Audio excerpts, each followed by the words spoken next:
നമസ്കാരം. എല്ലാവർക്കും പ്ലസ് ഹിസ്റ്ററിയുടെ മറ്റൊരു ക്ലാസ്സിലേക്ക് സ്വാഗതം. നമ്മളിന്ന് ചർച്ച ചെയ്യുന്നത് റോമാ സാമ്രാജ്യത്തിനകത്തുള്ള പ്രധാനപ്പെട്ട എക്കണോമിക് ആക്ടിവിറ്റീസ്, സാമ്പത്തിക പ്രവർത്തനങ്ങൾ എന്തൊക്കെയാണെന്നുള്ളതാണ്.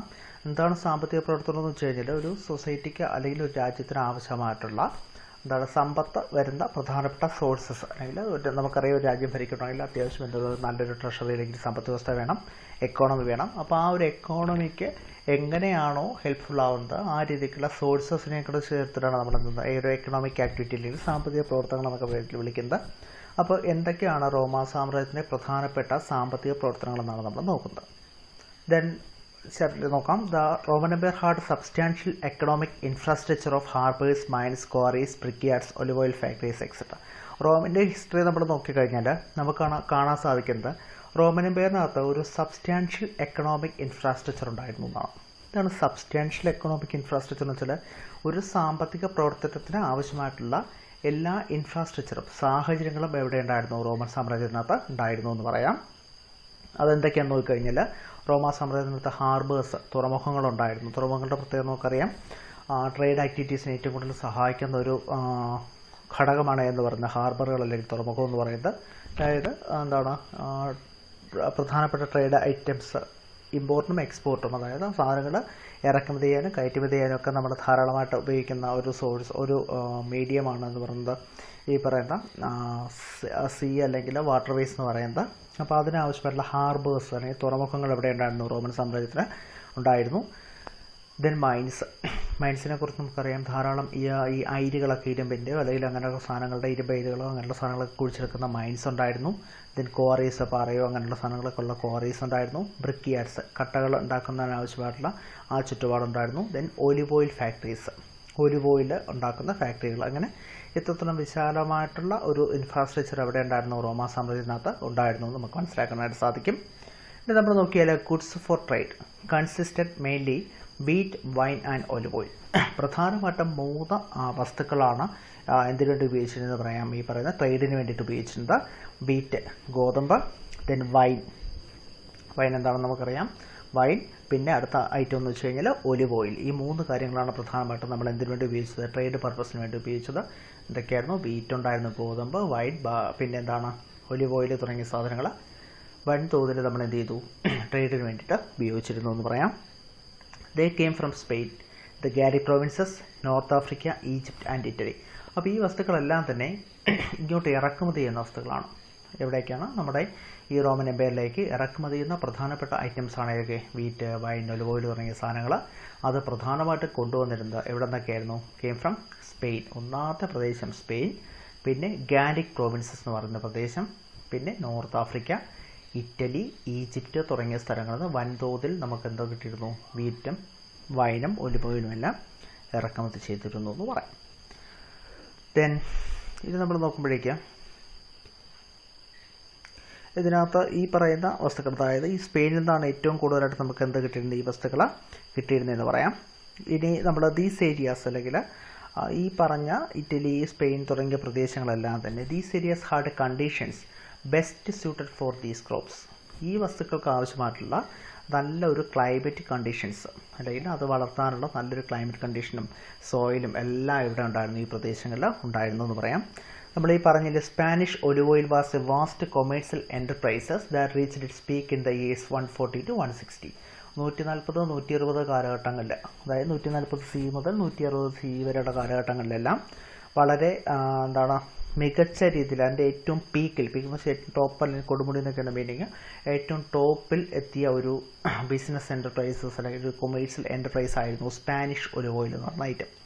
നമ്മൾ പറഞ്ഞു ഒലിവ് ഓയിൽ ധാരാളമായിട്ട് ഇറക്കുമതി ചെയ്തു. അത് പ്രധാനമായിട്ടും എവിടെ നിന്നാണ് കൊണ്ടുവന്നത്? സ്പെയിനിൽ നിന്നാണ് കൊണ്ടുവന്നിരുന്നത്. അപ്പോൾ സ്പാനിഷ് ഒലിവ് ഓയിൽ എന്ന് വെച്ച് കഴിഞ്ഞാൽ ഒരു വാസ്റ്റ് കൊമേഴ്സ്യൽ എൻ്റർപ്രൈസ് ആയിട്ട് മാറിയിരുന്നു, അല്ലെങ്കിൽ അത് ഏറ്റവും മികച്ചൊരു ഒരു ഉൽപ്പന്നമായിട്ട്, ട്രേഡിംഗ് ഐറ്റമായിട്ട് 140-120 AD അല്ലെങ്കിൽ CE ഉണ്ടായിരുന്നു എന്ന് മനസ്സിലാക്കാനായിട്ട് സാധിക്കും.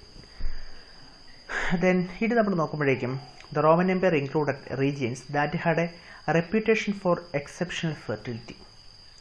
റോമൻ എംപയറിന് നമുക്കറിയാം, റോമൻ എംപയർ വിശാലമായ സാമ്രാജ്യമാണ്. പല തരത്തിലുള്ള ഒരു കൾച്ചറൽ ഡൈവേഴ്സിറ്റി ഉണ്ടായിരുന്നു. നമ്മൾ കഴിഞ്ഞ ക്ലാസ്സിൽ പഠിച്ചു. വേറെ മെയിൻ ലാംഗ്വേജസ്, ഒരുപാട് ഭാഷകൾ സംസാരിച്ചു, ഒരുപാട് റീജിയൻസ് ഉണ്ടായിരുന്നു. അങ്ങനെ കൾച്ചറൽ ഡൈവേഴ്സിറ്റിയിൽ ഒരു വൈവിധ്യമാർന്ന ഒരു ജനസമൂഹമാണ് ഇവിടെ ഉണ്ടായിരുന്നത്, റോമൻ എംപയറിനകത്ത് ഉണ്ടായിരുന്നത്. അപ്പോൾ ഇവിടെ നമ്മൾ റോമിൽ നോക്കിയാൽ Roman empire included regions that had a reputation for exceptional fertility. Fertility എന്ന് വെച്ച് കഴിഞ്ഞാൽ ഫലഭൂഷ്ഠത ആവശ്യം പോലുള്ള, അല്ലെങ്കിൽ മികച്ച ഫലഭൂഷ്ഠമായിട്ടുള്ള ഒരുപാട് പ്രദേശങ്ങൾ എവിടെ ഉണ്ടായിരുന്നു, റോമൻ എംപയറിനകത്തുണ്ടായിരുന്നു. എക്സെപ്ഷണൽ ഫെർട്ടിലിറ്റിയിൽ സവിശേഷമായിട്ടുള്ള ഒരു ഒരു പ്രത്യേകതയുള്ള ഒരുപാട് സ്ഥലങ്ങളുണ്ടായിരുന്നു. എക്സാമ്പിൾ പ്ലേസസ് നോക്കിക്കഴിഞ്ഞാൽ കമ്പാനിയ ഇൻ ഇറ്റലി, ഇറ്റലിയിലെ കമ്പാനിയ എന്ന് പറയുന്ന പ്രദേശം. Then Sicily, Fayum in Egypt, ഈജിപ്തിലെ ഫയം എന്ന് പറയുന്ന പ്രദേശം. Then Galilee, Byzacium, southern Gaul, Baetica, that is in southern Spain. ഇതെല്ലാം അവിടുത്തെ പ്രധാനപ്പെട്ട ഫെർട്ടിലിറ്റി ഉണ്ടാകുന്ന പ്രദേശങ്ങൾ. ഏതൊക്കെയാണ്? Campania in Italy, Sicily, Fayum in Egypt, Galilee, Byzacium, southern Gaul, Baetica തുടങ്ങിയ പ്രദേശങ്ങളിൽ തന്നെ എക്സെപ്ഷണൽ ഫെർട്ടിലിറ്റി, ഫലഭൂഷ്ടമായ പ്രദേശങ്ങളായിരുന്നു. These area had a best condition crop. ഈ പ്രദേശങ്ങളുടെ പ്രത്യേകത നമ്മൾ നോക്കിക്കഴിഞ്ഞാൽ മികച്ച വിളവ് ഉണ്ടായിരുന്ന പ്രദേശങ്ങൾ കൂടിയാണ്. അതായത് ബെസ്റ്റ് കണ്ടീഷൻഡ് ക്രോപ്സ്, നല്ല ഫലഭൂഷ്ടമായ മണ്ണായതുകൊണ്ട് നല്ല മികച്ച ഉൽപ്പന്നങ്ങളുടെ കിട്ടുന്നൊരു പ്രദേശങ്ങൾ കൂടിയായിരുന്നു നമ്മൾ ഈ പറഞ്ഞ പ്രദേശങ്ങളെല്ലാം. ഇനി നമ്മൾ റോമൻ്റെ ഒരു ഹിസ്റ്ററി നോക്കിയാൽ the large expenses of Roman territory. Roman territory ഭയങ്കര എക്സ്പെൻസീവാണ്. അതായത് റോമിലെ ആൾക്കാർ കുറേ കൂടെ എക്സ്പെൻസീവായിട്ട് ജീവിക്കുന്ന ആൾക്കാരാണ്, വില കൂടിയ ലക്ഷൂറിയസ് ആയിട്ട് ജീവിക്കുന്ന ആൾക്കാരാണ്. The large expenses of Roman territory were in a much less advanced state. ഈ പറയുന്നൊരു ധൂർത്തും ധാരാളിത്തവും എല്ലാം എന്തിനു കാരണമായി എന്ന് പറയും? ഈ large expenses of Roman territory, ഈ റോമൻ സാമ്രാജ്യത്തിൽ റോമൻ ടെറിട്ടറിയുടെ ഈ പറയുന്ന എക്സ്പെൻസ് കൂടിയതിൻ്റെ ഫലമായിട്ട് സ്റ്റേറ്റിൻ്റെ അഡ്വാൻസ്മെൻറ്റ് കുറച്ച് കുറഞ്ഞു, അല്ലെങ്കിൽ മച്ച് ലെസ് അഡ്വാൻസ്ഡ് സ്റ്റേറ്റ് ആയിരുന്നു.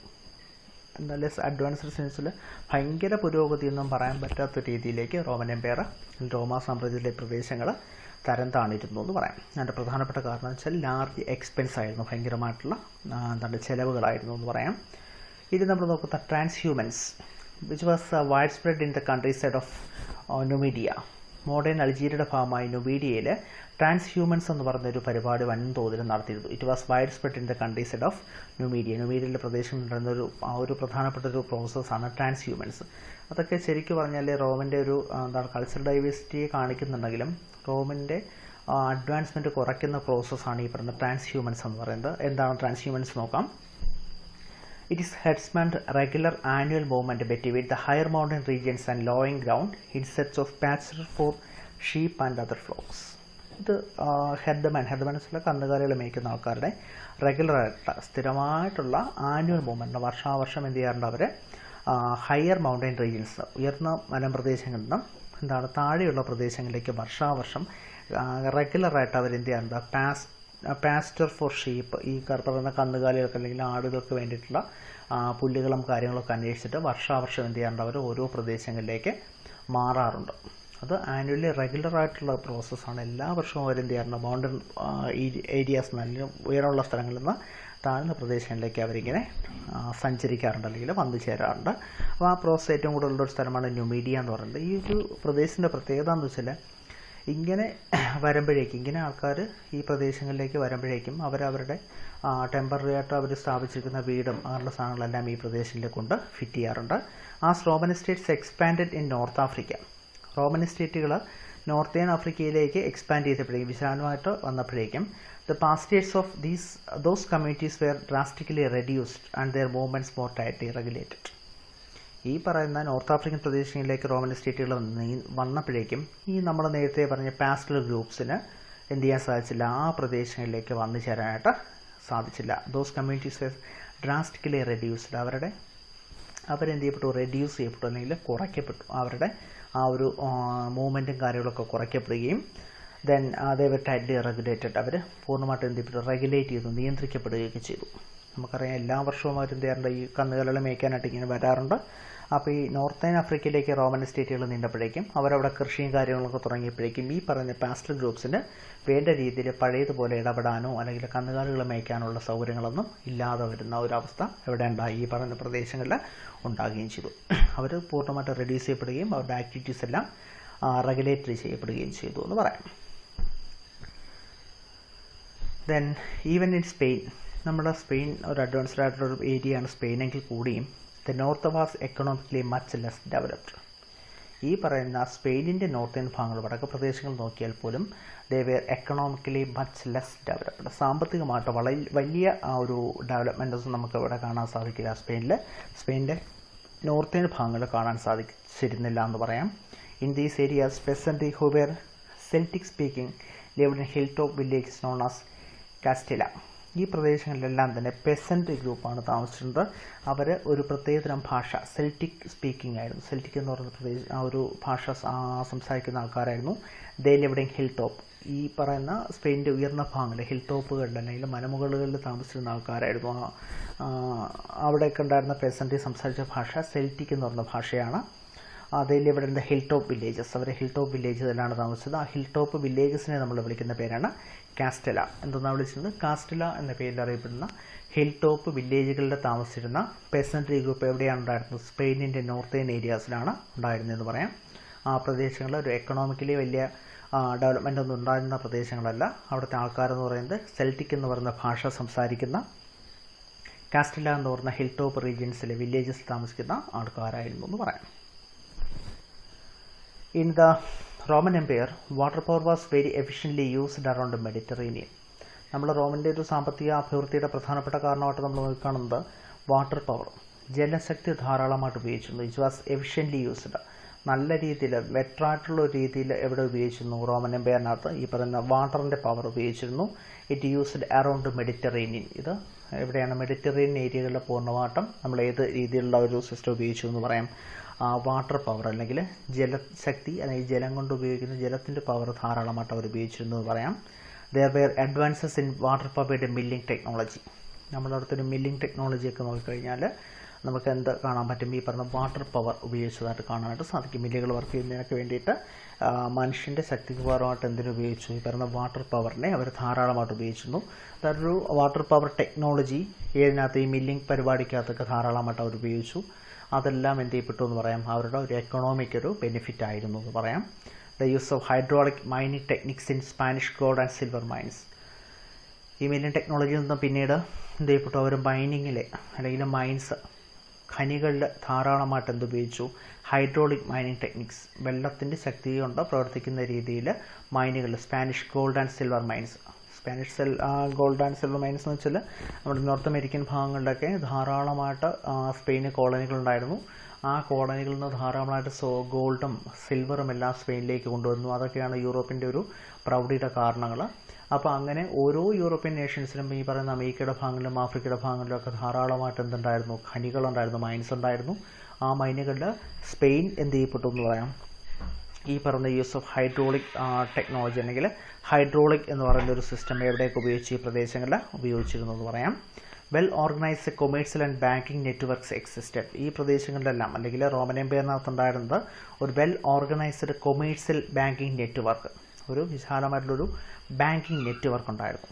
ബാങ്കിങ് നെറ്റ്വർക്ക് എന്ന് വെച്ചാൽ ഒരു ചങ്ങല ഉണ്ടായിരുന്നു എന്ന് പറയാം. എന്തിനാണ്? Commercial and banking. അത് കച്ചവടപരമായിട്ടും നമ്മളെന്താണ് ബാങ്കിങ്ങിൻ്റെ അല്ലെങ്കിൽ പണമിടപാടുകളൊക്കെ നോക്കിക്കഴിഞ്ഞാൽ ഒരു വ്യക്തമായൊരു ഘടന, ഒരു ശൃംഖല ആർക്കുണ്ടായിരുന്നു? ഇവർക്ക് ഉണ്ടായിരുന്നു. Widespread use of money. റോമൻ്റെ ഏറ്റവും വലിയ പ്രത്യേകത, റോമൻ എംപയറിൻ്റെ ഏറ്റവും വലിയ പ്രത്യേകതയാണ് widespread use of money. വളരെ വ്യക്തമായിട്ടുള്ള വളരെ കറക്റ്റായിട്ടുള്ള മോണിറ്ററി സിസ്റ്റം, പണസമ്പ്രദായം ഇവിടെ ഉണ്ടായിരുന്നു. ഈ പറഞ്ഞ റോമൻ എംപയറിലുണ്ടായിരുന്നു. That indicates Roman empire had a sophisticated economy. അത് വ്യക്തമായൊരു സൂചന നമുക്ക് തരുന്നുണ്ട്. ഒരു സോഫിസ്റ്റിക്കേറ്റഡ് എക്കോണമി, അതായത് ഇവിടെ നമ്മുടെ സങ്കീർണം നിലവിൽ നൂതനമായിട്ടുള്ള അല്ലെങ്കിൽ ഒരു പ്രത്യേക തരത്തിലുള്ള ഒരു എക്കോണമി അല്ലെങ്കിൽ എന്താ ഡെവലപ്ഡ് ആയിട്ടുള്ള ഒരു എക്കോണമി ഉണ്ടായിരുന്നു എന്ന് മനസ്സിലാക്കാനായിട്ട് നമ്മൾ സഹായിക്കുന്ന വൈഡ് സ്പ്രെഡ് യൂസ് ഓഫ് മണിയാണ്. അതായത് ധാരാളം മറ്റ് പണമിടപാടുകൾ. നമുക്കറിയാം പണ്ട് കാലത്തുണ്ടായിരുന്ന ഏറ്റവും പ്രധാനപ്പെട്ട സിസ്റ്റം ബാർട്ടർ സമ്പ്രദായമൊക്കെ ആയിരുന്നു. അതിൽ നിന്നും കറക്റ്റായിട്ടൊരു സൊല്യൂഷനൊന്നും കണ്ടെത്താനായിട്ട് അല്ലെങ്കിൽ കറക്റ്റായിട്ടുള്ള ഒരു രീതി ആയിരുന്നില്ല എന്ന് പറയാം. അപ്പോൾ അതിൽ നിന്നെല്ലാം മാറിയിട്ട് വ്യക്തമായിട്ടുള്ള യൂസ് ഓഫ് മണി അല്ലെങ്കിൽ പണം ധാരാളമായിട്ട് മെയിനായിട്ട് ഉപയോഗിക്കുന്ന ഒരു സിസ്റ്റം എവിടെയാണ്? റോമിനകത്ത് ഉണ്ടായിരുന്നു എന്ന് പറയാം. അപ്പോൾ അതെല്ലാം റോമിൻ്റെ എക്കോണമിയെ ഉള്ള പോസിറ്റീവായിട്ട് കാണിക്കുന്ന ഘടകങ്ങളാണെന്ന് പറയാം. നമ്മളിന്ന് ജസ്റ്റ് പറഞ്ഞ കാര്യങ്ങളെല്ലാം കൂടെ ഒന്ന് നോക്കുക. നമ്മളറിഞ്ഞ റോമിൻ്റെ ഒരു പ്രത്യേകത നമ്മൾ പറഞ്ഞു അല്ലേ, എന്തായിരുന്നു റോമിൻ്റെ പ്രധാനപ്പെട്ട പ്രത്യേകത? ഡിഫറൻ്റ് ആയിട്ടുള്ള ഫെർട്ടിലിറ്റി ഉള്ള പ്രദേശങ്ങളായിരുന്നു. പിന്നെ ധാരാളമായിട്ട് സാധനങ്ങൾ എന്ത് ചെയ്തു, ഇറക്കുമതി ചെയ്തിരുന്നു. അതിന് വേണ്ടിയിട്ടുള്ള ഒരു ഇൻഫ്രാസ്ട്രക്ചർ അല്ലെങ്കിൽ എക്കണോമിക് ഇൻഫ്രാസ്ട്രക്ചർ ഉണ്ടായിരുന്നു. ഹാർബറുകളുടെ രൂപത്തിലും ഖനികളുടെ രൂപത്തിലുമൊക്കെ ധാരാളം ഒരു ഇൻഫ്രാസ്ട്രക്ചർ ഇവിടെ ഉണ്ടായിരുന്നു എന്ന് പറയാം. പിന്നെ അഡ്വാൻസ്ഡ് ആയിട്ടുള്ള ഒരുപാട് ഫെർട്ടൈൽ ആയിട്ടുള്ള സ്ഥലങ്ങളിൽ നിന്നുള്ള സാധനങ്ങൾ വൻതോതിൽ ഇങ്ങോട്ട് ഇറക്കുമതി ചെയ്തു. അങ്ങനെ ധാരാളം രീതിയിൽ എന്ത് ചെയ്യപ്പെട്ടു, ഈ റോമൻ എംപയറിന് ആവശ്യമായ സാധനങ്ങൾ കിട്ടിക്കൊണ്ടിരുന്നു എന്ന് പറയാം. പിന്നെ യൂസ് ഓഫ് അവരുടെ വാട്ടർ പവർ യൂസ് ചെയ്തു. അത് എവിടേക്കായിരുന്നു? മില്ലിംഗ് ടെക്നോളജിയിൽ ഉപയോഗിച്ചു, മൈനിങ് ടെക്നിക്സിൽ ഉപയോഗിച്ചു. പിന്നെ കൊമേഴ്സ്യൽ ബാങ്കിങ് നെറ്റ്വർക്കുകൾ തുടങ്ങിയ കാര്യങ്ങളെല്ലാം റോമൻ എംപയറിൻ്റെ പ്രധാനപ്പെട്ട പ്രത്യേകതകൾ ആയിരുന്നു എന്ന് പറയാം.